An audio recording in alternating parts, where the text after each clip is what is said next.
Mr. Speaker, this year will observe the 20th anniversary of the terrorist attacks on September 11, 2001. It will serve as a somber reminder of the fragility of our security, the bravery of our law enforcement, first responders, and the resilience of our democracy. After the attacks on 9/11, Congress recognized the importance of establishing a bipartisan commission to investigate these brazen acts of terrorism. This body recognized the need to find the truth and help all of us understand how these heinous acts that not only forever changed our country, but also the entire world, could have been carried out. The highly respected 9/11 Commission identified numerous challenges that needed to be addressed, which ultimately led to many concrete recommendations that were later enacted into law.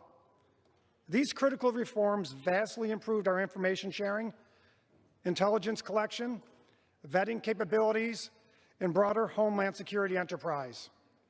The security breach that took place at the U.S. Capitol on January 6 was completely unacceptable. It was a major breakdown in information sharing and preparedness, much like the shortfalls that existed prior to 9/11. It was not only an attack on this institution, but an attack on our law enforcement brethren who defend us every day. Unfortunately, we know that the Capitol, federal buildings, and even members of Congress remain a target for extremists of all ideologies, as we all saw most recently during the April 2nd vehicle attack that took the life of Capitol Hill police officer William Billy Evans.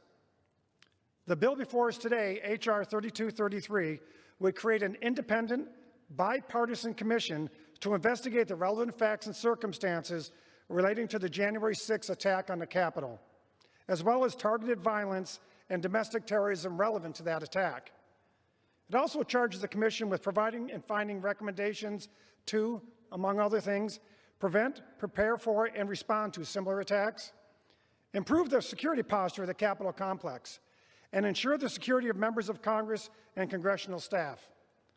Modeled after the 9/11 Commission, this bill creates a 10-member panel with 5 commissioners appointed by each party and equal subpoena authority. While the expedited December 2021 deadline would only give the Commission about 6 months to do its job, there's good reason for that. The American people and the Capitol Police deserve answers and action as soon as possible to ensure that nothing like this ever happens again. We must find answers to the many questions surrounding that day. What information was known leading up to January 6th? Why was that information not shared with the proper entities? Why were Capitol Police officers left so unprepared? Who failed to provide them with support?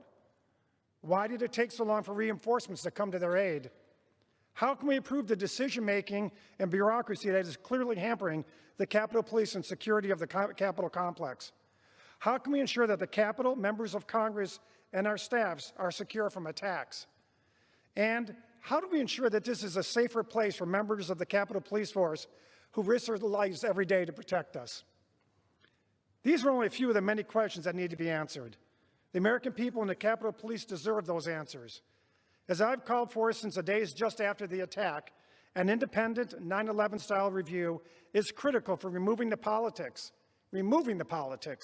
around January 6th and focusing solely on the facts and circumstances of the security breach at the Capitol, as well as other instances of violence relevant to such a review. Make no mistake about it. Mr. Thompson and I know this is about facts. It's not partisan politics. We would have never got to this point if it was about partisan politics. And thanks to the strong partnership with Mr. Thompson, the Homeland Security Committee remains a bipartisan committee focused on securing the nation while leaving partisanship at the door, which is exactly what the American people expect of us. Chairman Thompson and I were able to work together to block out all the political noise surrounding the January 6th attack and turn the Speaker's partisan proposal into a reasonable, nonpartisan bill. Now, H.R. 3233 is nearly identical to the original Commission bill, H.R. 275, that I, along with 30 other Republican co-sponsors, introduced on January 13, 6 days after the attack. I sincerely appreciate Chairman Thompson's robust collaboration and strong commitment, as well as his friendship, by working together on this effort. The American people expect Congress to put partisanship aside for the sake of our Homeland Security. I fully recognize that in a diverse body like this, members come down on different sides of different issues. I welcome that. We all should. That's America. Because after all, none of this is personal. It's about our mutual desire to keep America safe and secure. To my friends on both sides of the aisle, I welcome honest, vigorous, and civil debate. At the end of the day, I strongly believe this is a fair and necessary legislation. I encourage all members, Republicans and Democrats alike, to put down their swords for once, just for once, and support this bill.